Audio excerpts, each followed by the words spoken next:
अस्सलाम वालेकुम रहमतुल्लाहि व बरकातुहू। आप देख रहे हैं टॉप 5 विद GNM और मैं हूं गुलाम नबी मदनी। दुनिया भर से आज की 5 बड़ी खबरें जिन पर आज हम बात करने जा रहे हैं। सबसे पहले बात करते हैं पाकिस्तान और अफगानिस्तान के ताल्लुकात के हवाले से। अफगानिस्तान की सरहद से पाकिस्तान के अंदर एक मरतबा फिर दरअंदाजी हुई और इस मरतबा अफवाज पाकिस्तान पर हमला किया गया और 3 पाकिस्तान के जो फौजी हैं वो शहीद हुए और 7 फौजी ज़ख्मी हुए। अफवाज पाकिस्तान के तर्जुमान ISPR इदारे के मुताबिक ये कहना है कि उनकी जवाबी कार्रवाई में 70 के करीब जो दहशतगर्द थे जिन्होंने हमला किया था उनमें से बहुत से मारे गए हैं और कई भाग गए हैं। सवाल ये पैदा होता है कि पाकिस्तान और अफगानिस्तान के ताल्लुकात ख़राब करने के लिए, इसी तरह से पाकिस्तान के अंदर दरअंदाजी अफगानिस्तान की सरहद से कौन करता है और क्यों करता है। देखा जाए तो इस वक्त 3 बड़े मुल्क जो हैं वो अफगानिस्तान के अंदर सरगर्म हैं। उनमें सर फहरिस्त अमेरिका है और फिर साथ साथ इंडिया और ईरान। ये 3 बड़े मुल्क जो हैं वो अफगानिस्तान की सरजमीन के अंदर से पाकिस्तान के खिलाफ मुसलसल कार्रवाइयाँ कर रहे हैं। यही वजह है कि हम देख रहे हैं कि पिछले 2-3 साल के अंदर अफवाज पाकिस्तान ने, जब से पाकिस्तान ने अफगानिस्तान और पाकिस्तान की सरहद पर एक बाड़ लगाना शुरू की है, उसके बाद से हमले तेज़ हो गए हैं। और ख़बरें तो ये भी हैं कि अफ़गानिस्तान की सरजमीन पर दर्जनों के करीब जो हैं वो इंडियन कौंसल खाने मौजूद हैं जहां से रॉ का नेटवर्क चलता है। तो पाकिस्तान के ख़िलाफ़ इंडिया का और अमेरिका का मुश्तरका तौर पर जो उनका इत्तिहाद है ये बहुत ख़तरनाक है। फिर साथ साथ ईरान भी जो है इनका साथ देता है इंडिया का। तो अफवाज पाकिस्तान की जवाबी कार्रवाई बहुत अच्छी है, लेकिन ये दुश्मन आखिर क्यों पाकिस्तान और अफगानिस्तान के ताल्लुकात ख़राब करना चाहते हैं? क्योंकि उनको पता है कि अगर अफगानिस्तान के अंदर अमन आ गया तो इसका मतलब है पाकिस्तान भी पुरअमन हो जाएगा और फिर पाकिस्तान के जो CPEC का मंसूबा है वो भी कामयाबी से मुकम्मल हो जाएगा। और अफगानिस्तान के साथ जो पाकिस्तान के कबायली इलाके हैं, अगर वहाँ पर अफगानिस्तान में अमन आ जाए तो पाकिस्तान के जो कबायली इलाके हैं वहाँ भी अमन आ जाएगा। तो फिर उनका सारा का सारा जो मंसूबा है और अहदाफ हैं वो नाकाम हो जाएंगे, इसलिए वो पाकिस्तान पर हमले कर रहे हैं। अब हमें क्या करना है? पाकिस्तान की अफवाज जो है इस हवाले से काफ़ी मुतहर्रिक है, एजेंसियाँ भी मुतहर्रिक हैं और पाकिस्तान अफगानिस्तान में क़याम अमन के लिए अपना भरपूर किरदार अदा कर रहा है। यही वजह है कि अफगानिस्तान में जो क़याम अमन का अमल चल रहा है उस हवाले से भी पाकिस्तान का किरदार बहुत उम्दा है। आगे बढ़ते हैं, एक और ख़बर पर बात कर लेते हैं। ये ख़बर भी अफगानिस्तान से मुताल्लिक है। अफगानिस्तान के अंदर अमेरिका के साथ तालिबान की जो जंग है उसे 17 साल का अरसा गुजर चुका है। अमेरिका ये चाहता है कि अफगानिस्तान से निकल जाए और तालिबान के साथ मुज़ाकरात भी कर रहा है, लेकिन अमेरिका सही मानों में तालिबान के साथ फेयर नहीं है। यही वजह है कि अफगान तालिबान जो है अमेरिका पर हमले भी कर रहे हैं और पिछले 2-3 साल से अफगानिस्तान के अंदर अमेरिका और अफगान तालिबान के दरमियान मुज़ाकरात चल रहे हैं। अभी 6ठा दौर शुरू होने जा रहा है कतर के अंदर। इससे पहले पिछले महीने जो है वो दौर शुरू होना था, लेकिन वो मुअत्तल हो गया। उसकी वजह ये बताई गई थी कि चूंकि 250 के करीब जो है वो अफगान हुकूमती वफद आ रहा था जिस पर तालिबान ने एतराज़ किया था। अब सवाल ये पैदा होता है कि ज़ल्मे खलीलजाद जो ट्रंप के मुशीर हैं वो पाकिस्तान भी आए हैं और पाकिस्तानी जो अहदेदार हैं उनसे मुलाकातें भी की हैं अमेरिकी अहदेदारों ने। तो क्या अमेरिका अफगानिस्तान से अब हतमी तौर पर निकलना चाहता है?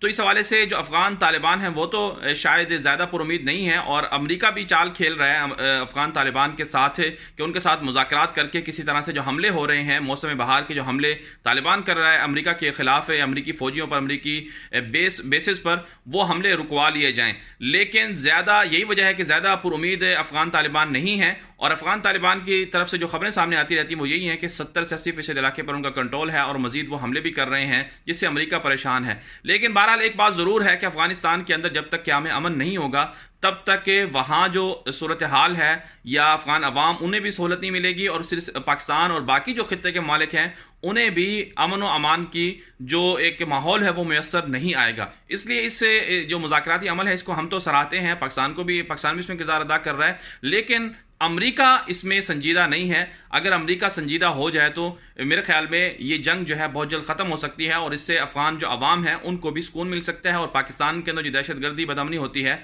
उसका भी खात्मा हो सकता है। बहरहाल आगे बढ़ते हैं, एक और ख़बर बात कर लेते हैं और ये ख़बर है पाकिस्तान के मशहूर जो एक जिहादी तंजीम थी जैश मोहम्मद, उसके जो लीडर थे मौलाना मसूद अज़हर, उनके ख़िलाफ़ इंटरनेशनल लेवल पर पहले भी बातें होती रही हैं। अब बाकायदा तौर पर अक़वाम मुत्तहिदा ने उन्हें दहशतगर्द करार दिया है और कहा है कि उनके सारे के सारे जो असासे हैं वो मुंजमद कर दिए जाएं और उनकी तमाम की तमाम सरगर्मियों को मुअत्तल कर दिया गया है। अक़वाम मुत्तहिदा की जानिब से ये कहा गया है, लेकिन दूसरी तरफ से पाकिस्तान ने हमेशा से ये कहा है कि पाकिस्तान का कोई भी जो शहरी है वो अगर दहशतगर्दी में मुलव्वस है तो उसके सबूत पाकिस्तान को दिए जाएँ पाकिस्तान के अंदर उनके खिलाफ कार्रवाई की जा सकती है। लेकिन बहरहाल प्रोपेगेंडा जो है वो इंडिया की जानिब से किया जाता रहा है, और यही वजह है कि इससे पहले भी इंडिया मौलाना मसूद अजहर और इसी तरह से हाफिज सईद के खिलाफ प्रोपेगेंडा करता रहा है। और सलामती कौंसिल के अंदर मौलाना मसूद अजहर को दहशतगर्द करार दिलवाना मेरे ख्याल में ये अमरीका और के साथ इंडिया की साजबाज है, और इंडिया का जो प्रोपेगेंडा है वो असर कर गया है। यही वजह है कि उन्हें दहशतगर्द करार दिया गया है। लेकिन बहरहाल पाकिस्तान ने हमेशा से ये कहा है कि अगर उनके अंदर या उनके खिलाफ या उनके मुल्क के किसी शहरी के खिलाफ कोई ऐसा सबूत है तो वो दिया जाए। लेकिन दुनिया नहीं देती है, लेकिन बाज़ इल्ज़ाम है और अपने एक ताकत के बलबूते पर पाकिस्तान को डराने धमकाने की कोशिश की जाती है। लेकिन पाकिस्तान ने हमेशा से जिम्मेदारी का सबूत दिया, और अच्छी बात है कि अब भी पाकिस्तान इस मामले में संजीदगी का मुजाहरा कर रहा है। और इस खबर से क्या नुकसान होगा किसी को या किसको फ़ायदा होगा, मेरे ख्याल में ना तो इससे किसी का नुकसान कोई हो रहा है और ना ही इससे इंडिया को कोई फ़ायदा मिलेगा। और इंडिया की जो दहशतगर्दी है कश्मीर के अंदर वो तो एक्सपोज होती रहेगी, चाहे वो जैश ए मोहम्मद के ऊपर इल्ज़ाम वो लगाएं। बल्कि अब तो जैश ए मोहम्मद की ज़रूरत नहीं है, बल्कि अंदर से कश्मीर के अंदर जो है वो जैश ए मोहम्मद कई बन चुकी हैं जो इंडिया के ख़िलाफ़ अपनी मुज़ाहमती तहरीक आज़ादी की तहरीक चला रही हैं। बहरहाल आगे बढ़ते हैं, एक और ख़बर बात कर लेते हैं, और ये ख़बर है पाकिस्तान के जो ISPR का इदारा है अफवाज पाकिस्तान का, जिसके तर्जुमान जनाब मेजर जनरल आसिफ गफूर की जो एक प्रेस कॉन्फ्रेंस सामने आई थी, अगरचे वो 2-3 दिन पहले सामने आई थी, लेकिन उस प्रेस कॉन्फ्रेंस के बाद काफ़ी रद्दअमल देखने में आ रहा है। रद्दअमल ये है कि उन्होंने अपनी प्रेस कॉन्फ्रेंस में 2-3 जो बड़े पॉइंट या 2-3 बड़े जो टॉपिक्स जिन पर बात की थी, उनमें एक तो सरफहरिस्त PTM का टॉपिक था कि जो पाकिस्तान के अंदर मंजूर पश्तीन की तहरीक है उसके खिलाफ वो एक्शन लेंगे। इस पर काफ़ी जो है वो तबसरे हो रहे हैं कि किस तरह का एक्शन लिया जाएगा। क्या फिर से जो पश्तून कौम है या मंजूर पश्तीन के साथ जो लोग हैं वो पाकिस्तान के खिलाफ उनको किया जा रहा है? ऐसा नहीं है। अफवाज पाकिस्तान के तर्जुमान ने भी बिल्कुल अपनी तकरीर के अंदर, प्रेस कॉन्फ्रेंस के अंदर वाजे कर दिया था कि मंजूर पश्तीन की तहरीक जो है वो पाकिस्तान के खिलाफ नौजवानों को वरगला रही है। नौजवानों को कोई कसूर नहीं है, अगर वो बाज नहीं आए, अगर उनके पास इस तरह कोई सवालात हैं या इस तरह की कोई उनके मुतालबात हैं, वो आईनी तरीके से अफवाज पाकिस्तान को पहुंचाए तो पाकिस्तान उनके साथ डील करने के लिए तैयार है, उनके मामलात को, मुतालबात को पूरा करने के लिए तैयार है। अगर वो नहीं माने तो फिर आईनी तरीके से उनको जवाब दिया जाएगा। और ये अच्छी बात है कि रियासत के अंदर किसी को भी रियासत बनाने का इख्तियार नहीं होना चाहिए। एक और बात जो ISPR के तर्जुमान की प्रेस कॉन्फ्रेंस में सामने आई थी वो मदारस के हवाले से थी। दीनी मदारस से पाकिस्तान की एक मजबूत अकाई है, और पाकिस्तान के अंदर जो बुनियाद पाकिस्तान है या क़याम पाकिस्तान या नजरिया पाकिस्तान की हिफाजत और सलामती के लिए जो एक इदारा काम कर रहा है वो है दीनी मदारस का। और 25 लाख से ज़ायद जो तलबा हैं दीनी मदारस में पढ़ने वाले, वो यकीनन पाकिस्तान का बहुत बड़ा सरमाया है। और पाकिस्तान के अंदर कलमा तय्यबा और नजरिया पाकिस्तान, नजरिया इस्लाम को संभालने वाले भी यही लोग हैं। इनके खिलाफ किसी भी किस्म का रद्द-ए-अमल जो है वो यकीनन बहुत बड़ा एक जुर्म होगा, और पाकिस्तान के खिलाफ जो है बहुत बड़ा वो एक हमला तस्वुर किया जाएगा। यही सब कुछ कहते हैं। लेकिन अफवाज पाकिस्तान के तर्जुमान ने जो ये कहा है कि दीनी मदारस के अंदर इस्लाहात होनी चाहिए और उन्हें वजारत तालीम के मातहत करना चाहिए, तो मेरे ख्याल में इसमें कोई हर्ज नहीं होना चाहिए। वजारत तालीम हो या फिर दीनी मदारस हो, वो दोनों एक दूसरे के साथ जुड़े हुए हैं। दीनी मदारस वालों को भी समझना चाहिए कि उन्हें अपने आप को वजारत तालीम से या जो हुकूमती रियासती इदारे हैं उनसे अलग तस्वर नहीं करना चाहिए। बल्कि मैं तो ये समझता हूँ कि असल जो क़यादत का हक है, इस्तेहकाक है, वो उलमाए किराम का है। क्योंकि अल्लाह ताला ने अंबियाए किराम को अपना नायब बनाया था, और अंबियाए किराम के जो नायब हैं वो उलमाए किराम हैं। इसलिए उलमाए किराम ही असल क़यादत के हकदार हैं। अगर उलमाए किराम आगे बढ़ें, अफवाज पाकिस्तान की जो तरबियत है वो उन्हें तरबियत दें दीनी बुनियादों पर, और साथ साथ जो पाकिस्तान के बड़े बड़े बाकी जो इदारे हैं, महकमे हैं, अदालतें हैं और वकालत का शोबा है, और इसके अलावा यूनिवर्सिटियों का शोबा है, उन तमाम के तमाम, इस तरह मेडिकल का शोबा है, इन तमाम शोबे में उलमाए किराम आगे आएँ, उनकी तरबियत करें, तो इससे दोनों जो एक गैप है वो ख़त्म हो जाएगा। और दीनी मदारिस को ये तसव्वुर नहीं करना चाहिए कि उनकी शायद सलामती पर कोई हर्फ आ रहा है या उन्हें आज़ादाना तरीके से उन्हें जो काम करने का उनका निसाब जो है ज़बरदस्ती तब्दील करवा दिया जाएगा। ऐसा मेरे ख्याल में अफवाज पाकिस्तान या फिर पाकिस्तान के हुकूमती इदारे ऐसा नहीं कर सकते, और मिल बैठ कर मामलात को हल करना चाहिए। वजारत तालीम के मातहत अगर होते हैं तो हुकूमत को फिर मदारिस के जो मुदर्रिसीन हैं उनकी तनख्वाहें भी देनी चाहिए, तलबाए किराम को वजीफ़े भी देने चाहिए, तलबाए किराम को जो जॉब्स हैं उनके लिए भी उनको बराबर हुकूक देने चाहिए। तो इस पर ज़्यादा शुकूक व शुबहात नहीं होने चाहिए, और मामले को वाज़े कर देना चाहिए कि हुकूमत वालों को भी चाहिए कि वो मदारिस वालों का साथ दें, ताउन करें, और मदारिस वालों को भी चाहिए वो हुकूमत वालों के साथ ताउन करें। अगर दोनों ये एक जैसे एक साथ हो जाते हैं तो मिस्टर और मुल्ला की जो तफरीक है वो ख़त्म हो जाएगी, और आवाम भी एक दूसरे के करीब आएगी, और इससे मेरे ख्याल में माशरे के अंदर एक बेहतर माहौल भी परवान चढ़ेगा। जो इल्ज़ाम है मदारिस के ऊपर फ़िरका वारियत का, शिद्दत पसंदी का, दहशत गर्दी का, वो भी इल्ज़ाम जो है, इस तरह के जो इल्ज़ाम हैं वो भी सारे के सारे रद्द हो जाएंगे। बहरहाल आगे बढ़ते हैं, एक और ख़बर बात कर लेते हैं और ये खबर इंडिया से है।